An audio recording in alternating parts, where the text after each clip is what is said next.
ఇప్పుడు ప్రజల్లో బాధుడే అయిపోయింది. ఇప్పుడు ప్రజల్లో కోపంలో ఉన్నారు.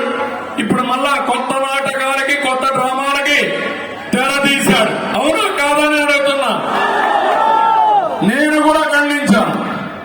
ఎప్పుడన్నా నా మీద రాయేసి నువ్వు ఖండించావా? నువ్వేంటయ్యా నేను అడుగుతున్నా. నువ్వు పెద్ద గొప్ప నాయకుడిగా? మీ నాయన కంటే ముందు నేను ముఖ్యమంత్రిని గుర్తుపెట్టుకో. సమైక్య ఆంధ్రప్రదేశ్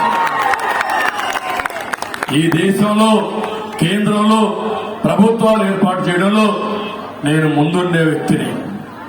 నేను తప్పు పట్టడం లేదు. వచ్చింది నీకు అవకాశం వచ్చిన తర్వాత దాన్ని దుర్వినియోగం చేస్తూ పెద్ద చిన్న లెక్క లేకుండా ప్రతి ఒక్కరిని ఇష్టానుసారంగా మాట్లాడి ఒక పేటీఎం బ్యాచ్ ని పెట్టుకొని విపరీతంగా పవన్ కళ్యాణ్ వస్తే నోరు బారేస్తాడు. ఈ రోజు కూడా ఒక వ్యక్తి మాట్లాడుతున్నాడు, పిఠాపురంలో ఓడిస్తారంట, మేము వీడిని పులివెందుల్లో ఓడించలేము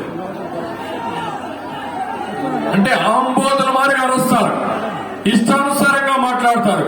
అంటే వీళ్ళ మాటలకు భయపడి మేము పారిపోతే ఇక్కడే ప్రజానీకం బానిసలుగా వీళ్ళకి బతకాలి.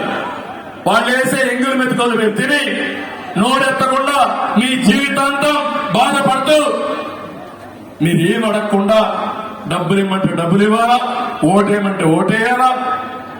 రేపు మనుషులకు రక్షణ లేదు, ఆడబిడ్డలకు శీలానికి రక్షణ లేదు. గంజాయి బ్యాచ్ వస్తుంది, గంజాయి తాగినట్టు తల్లి పెళ్ళాం వ్యత్యాసం తెలీదు. గంజాయి ఎందుకు వచ్చిందంటే నా మీద దాడి చేస్తారా, మా ఆఫీస్ మీద దాడి చేస్తారా? అంత కొవ్వెక్కిపోయిందా మీకు? అందుకే ఆ కొవ్వు తగ్గించడానికి ఎన్నికలు మిమ్మల్ని అందరినీ కోరుతున్నా.